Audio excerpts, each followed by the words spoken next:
अताबिरा विधायिका तथा विजु जनता दलर महिला नेत्री स्नेहांगिनी छुरिया आज विशाल पटुआर आसी नामांकन पत्र दाखल करिसेंती। से हजार हजार समर्थक ग्रहण में एक विशाल शोभायात्रा बाहरी जिलापाल कार्यालय को आसीथिले। सेठारे अतिरिक्त जिलापाल महेंद्र महापात्र पाखरे निजर नामांकन पत्र दाखल करथिले।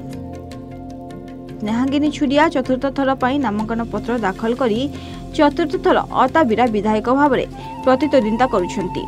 आज नामांकन पत्र दाखल समय बरगढ़ सांसद प्रार्थी परिणीता मिश्र, बीजेडी कार्यकारी सभापति जपान महापात्र, युव नेता सिद्धार्थ पंडा, सुशांत मिश्र, हरिशंकर बेहेरा प्रमुख उपस्थित रही।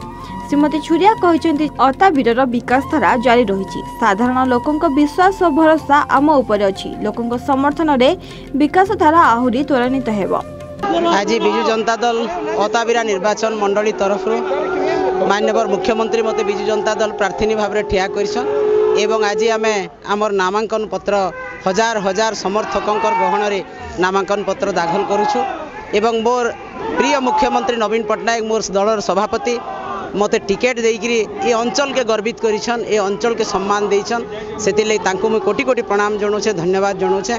एवं मोर अंचलवासी भोटर भाई भौणी माने, मोर युवक भाई माने, माँ माने एते टाण खरारे मध्य हजार हजार संख्यार आसिक मते सहयोग करिछन, मते आशीर्वाद देइछन एवं मोर नामांकन पत्र रे सेमाने सामिल होइछन।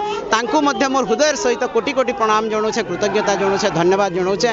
तांकर स्नेह, आशीर्वाद, आंतरिकता आज मते आगे बढ़वार लगी साहाय्य करिछि एवं सेही समस्तंकर आशीर्वाद लेकी पुणी थरे तांकर सेवा करिवार सुयोग देबे, यहा ही मु तांको पाखरु आशा करूछि।